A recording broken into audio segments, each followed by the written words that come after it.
Hello, everybody. I just wanted to do a book review today, and the book in question is this. It's Natural Psychology, which is the last collection of works published by Analog, Tamo de Jong. Um, it was published a few years ago. I think it was 2014. Yeah, and it's basically it's been published thanks to Hereward Gabriel, and it is um, the last notes of Tamo de Jong, basically, all put together with illustrations by Tamo and also by Hereward. And it's a very interesting book. You'll see it's got these illustrations on the front, and on the back there is the quite, well, relatively famous album cover of the King Crimson album cover, In the Wake of Poseidon, which was actually painted by Tamo de Jong back in the 1960s. If you're interested in the whole subject of the elements and archetypes which we've been covering, this is a very good book to add to your library. And I'm just going to go through some bits about it and give you my own personal impressions. There's a picture of Tamo de Jong, Analog, in his green monk's robe.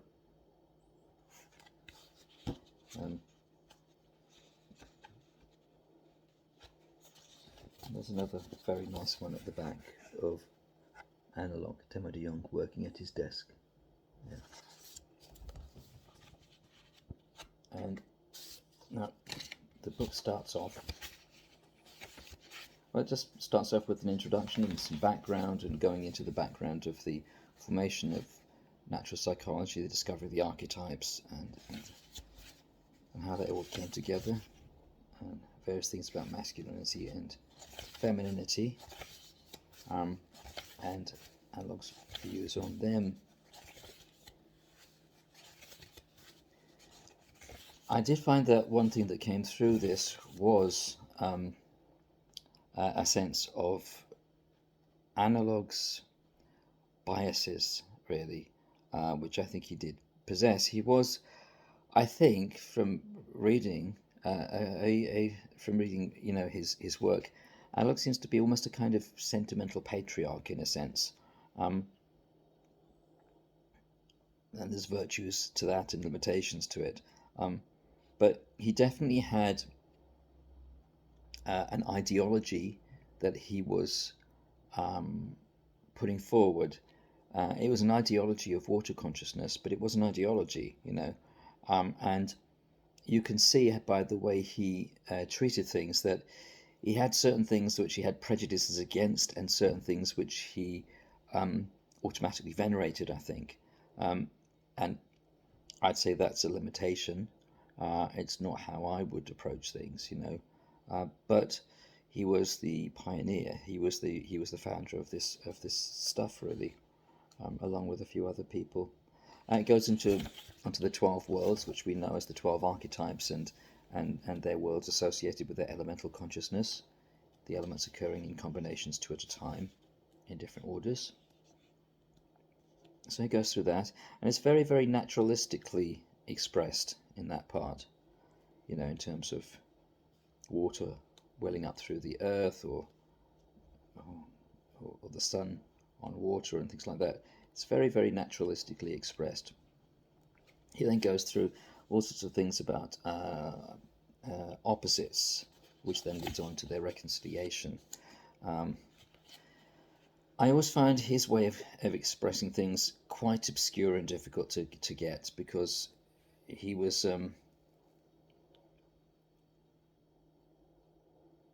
detailed and he was methodical, but I found his method kind of plodding, and a bit clunky, and I always found that difficult to follow, and all this thing about the inner in the head, or the inner in the body, or this and that, or this in that, and this sort of stuff. I always found that quite difficult to follow. Analog seemed to, he had this extraordinary, he'd come up with this extraordinary stuff, um, but he lacked an overview, if you see what I mean. He lacked an overview which would give you a kind of like a clearer picture of the entire terrain. He didn't have that. It was always this and then this and then this and then this and then this, and how we deal with this is we use this with this, and then how we use this is we use this with this. It's very much almost like a it is methodical. It's highly methodical, um, but um, there is not the sense of integrated pattern to it. Um, which gives you a different level of insight. Now, that may have been deliberate on his part, that he wanted you to go through these processes yourself and find them yourself, so you'd actually have to work for them. It's possible. That's kind of a bit like reading Gurdjieff's writing in a sense, and I know he was quite strongly influenced by Gurdjieff. But it's kind of I found that pretty difficult, but at the same time, it's not that you can't get things from it. Um, so it kept on going through these things. It's always very much quite clearly Analog's aesthetics and Analog's view, which at times seem really quite sort of twee and naive, and maybe he wanted that to be so. But there are times when reading through this, you kind of get the feeling that, you know, if only everybody was like kind of liberal middle class people living in Islington that do recycling and read the right newspapers, then, you know, and support Greenpeace and CND, then everything will be fine, or everything will be so much better. And it's like, kind of not the point, really. That's not how things live and how things work. And in any case, you have to be able to see that no matter who you're talking about, they always have virtues and limitations. And what you're really talking about is things coming into virtue, whoever they are and whatever they are. But anyway, obviously that's my view on it. Um, but I found his views quite frustrating at times in that way, because it was like, oh, here we go again, you know. Um, and I think I've said before, I might have said before in here, I don't know, that I now view Richard and Tamo's ideas about fire and water consciousness to be too simplistic and not really the point somehow. It's not that there isn't this thing, and it's not that water isn't tremendously important. It's tremendously important to me. It's not that fire doesn't have problems, but for instance, I think nowadays we're living very seriously in a kind of negative air consciousness, and it's actually disconnected from fire. In fact, it actually hasn't got a good relationship with fire, which is why it's partly why it is in such a bad position. And similarly, at times, analog characterizes the jester and the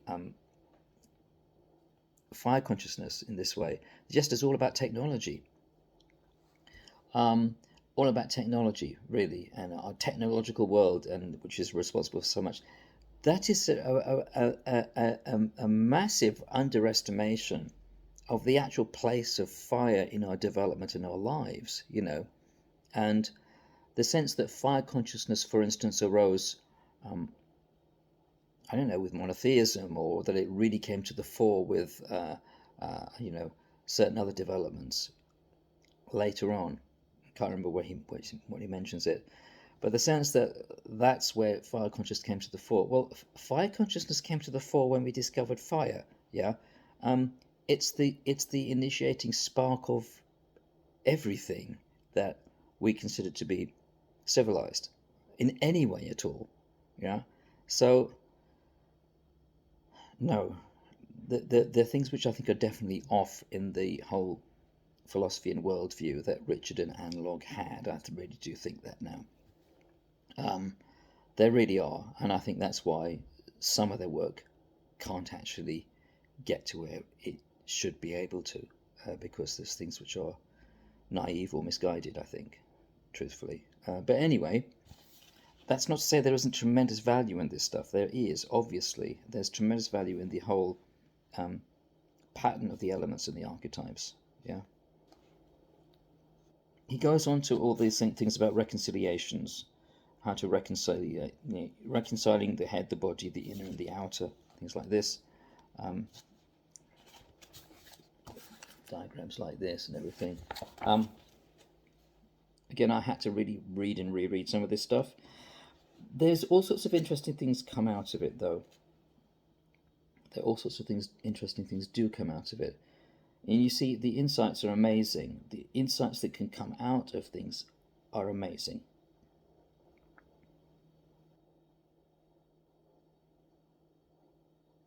See, he says here, water consciousness is feminine, intuitive, imaginative, and poetic. All very positive, yeah. While fire consciousness is masculine, calculating, inventive, and mechanistic. You know, a bit sort of like so at the best, yeah. Where this mentality first arose and developed, Nineveh and Babylon, a bit late, I think, yeah. Great empires originated with their conquering armies and patriarchal hierarchies. Through Judaism, the spread of Roman civilization and Christianity, which perpetuated the worship of Jehovah, of the Jewish god Jehovah or Yahweh, fire consciousness was made to rule the whole of Europe, America, and Australia, and spread its influence over Asia and Africa as well. I'm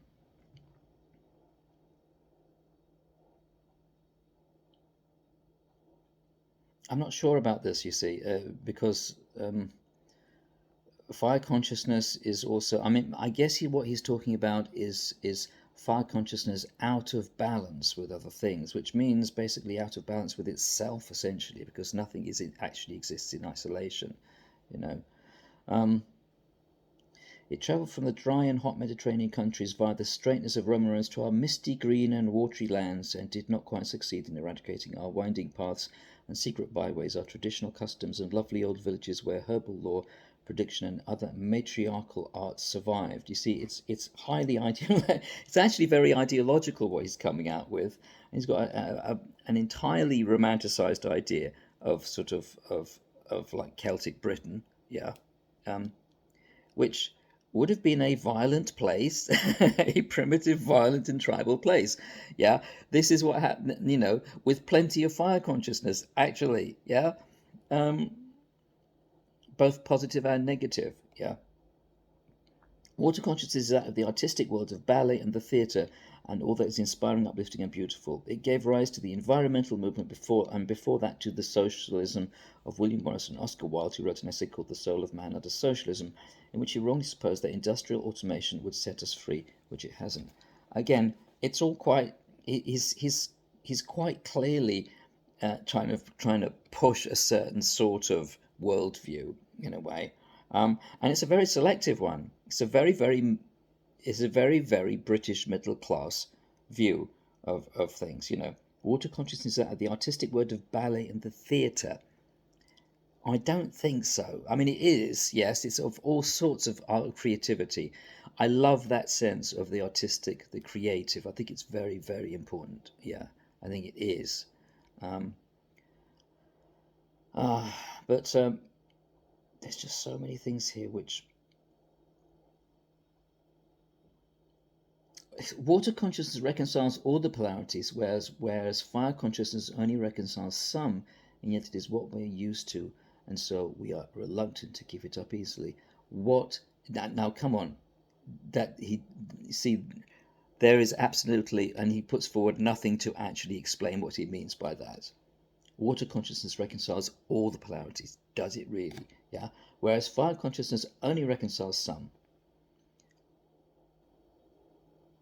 Yeah. Anyway, you see, this is what I mean. There's just there's so much potential in here. There's so much potential, but I think he's somebody who would not give up his set worldview. He would not give up that, and the basic dogma was water consciousness, whatever that is, good, fire consciousness, whatever that is, bad. You know, that's what seems to always come across emotionally, and he just keeps on pushing that. Yeah. Anyway, it goes on about other things there. Again, many more of these sorts of diagrams, you know. And then he goes into soul types, and this is very interesting. Okay, then he goes into soul types. And oh, one thing I haven't noted in here. He goes on to in one of the sections where he's talking about the actual 12 worlds and the 12 archetypes. I found that very, very helpful, actually. I found that really, really helpful because you do get glimpses of things there. You get glimpses of the sort of patterns that might be in your life, and it will suddenly leap out at you. That's what I have in my life, you know. Um, so um, that was quite extraordinary. Very, very helpful indeed. Very, very helpful indeed. Um, I mean, for instance, the one that really came home to me as being in my life was the one that he calls fertility, which in other places is called Mother Earth, Mother Nature, Earth and Water. That really came across strongly. And he goes into and like I said, he goes into the soul types, which is really interesting. That again, some of this stuff is so interesting, you know, because you can really pick up things that I think that's how that works, and you start getting insights here which are tremendously helpful, tremendously helpful. You know, um, so I think there's some stuff in here which is amazing. It really, really is. It's just I have to keep on like saying, okay, analog, here we go again on whatever he's pushing or whatever he's talking about. Yeah, because it's unrealistic. It's just not realistic. And he will say that's because you're biased. But as far as I can see, he's biased. you know, um, he's.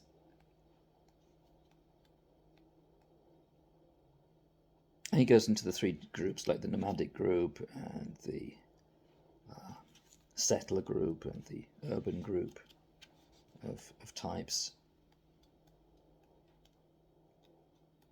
Understanding oneself. And at the end, he has a brief guide to the 24 types. Again, it's useful stuff, useful stuff. And that's it really. So I find Tammo wonderful and frustrating at the same time.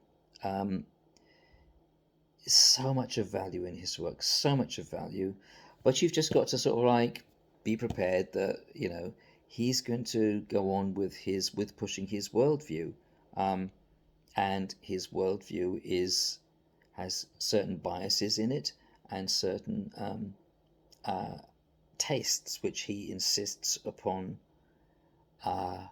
putting forward as superior, basically. Um, um, and it can be, you just have to, well, it can be kind of like annoying, because, it just, like I said, it's like you'd honestly think that a bunch of cycling vegetarian middle class lovies living in Islington were the real hope of humanity. And in all honesty, I think I'd give up if that were the case, But anyway, it's a really interesting book. It's a valuable book, as is most of the stuff that Analog produced. There's a number of things. There's the future. The future will be green, which again is another amazing book of stuff. And then there's the natural psychology book, and I will put a link in the description as to where you can actually get it from. So that's my little that's my book review. Anyway, I hope you enjoyed it. Speak to you soon. Bye. Hello. I just wanted to add a few little things here as a postscript to my review of the Natural Psychology book, which is a first reaction to it, really, in terms of actually looking at it. One thing I wanted to do was just to reiterate just that there is an awful lot of value in this book, and an awful lot of things which can give you insights, and the sort of lateral insights into yourself and how certain things work, which I think are really particularly valuable, and I think that's one of the things that really recommends a book in a sense. So I do really think that it has that to it. And I also wanted to just revisit parts of the book in a way, just to sort of like say that, for instance, the things about soul types and the thing about understanding yourself, those two sections I think are quite extraordinary, really. The whole idea of soul types, and you can take it as a soul type or the type that you somehow end up with somehow from childhood, whatever it is, however you want to view it, yeah. But the thing is, you do end up with a sort of nature which you work from and which you grow from, I think, yeah. And I think understanding it does give you insight into yourself and how and why things happen for you. And it's not that that's a restriction on you. It's just a good thing to understand your nature, basically. And in the book, he delineates these things in terms of like in terms of the elements, you know. So, for instance, you will be dominated or highly influenced by one archetype during childhood, and as you move into adolescence and into adult life, another one tends to take over, and the two together contain all of the elements. That's the kind of basic idea of it, and there are different things. For instance, when he talks about he had such and such an element as the second element, and that would mean that he was attracted towards another element in his adult life very strongly. And looking at that, it made a lot of sense to me. I thought it was very interesting to consider it. And the other thing that comes out from parts of the book are his concern with relationship and sexuality. And I don't know if he's got it all correct. You know, there's a sense that there's a little bit of a dogma coming in terms of if you have this type, then you must be fulfilled only through these two types, for instance, or these, and you will tend to find friends with these types. I don't know if that's actually how relationships work about. We're attracted to each other for various reasons, and I think for various purposes, and nature doesn't always have the same purpose in mind when two people are brought together, if you see what I mean. However, his appreciation of relationship and the importance of sexuality and the breadth of sexuality is, I think, very perceptive. And so that's an interesting thing to look at somebody's delving into that, somebody who's very serious about the place of sexuality in human functioning. That in itself is very interesting. So again, there is a lot of a very fruitful material in this book, and it really can give you insights into a lot of things, and it's worth going through, and it's worth seeing how it strikes you, being open to it, being prepared to sort of like go out on a limb a bit and take it in and do all these sorts of things. Yeah, it's really worth while doing that. So I do recommend the book, and I hope you enjoy it. Okay, bye bye.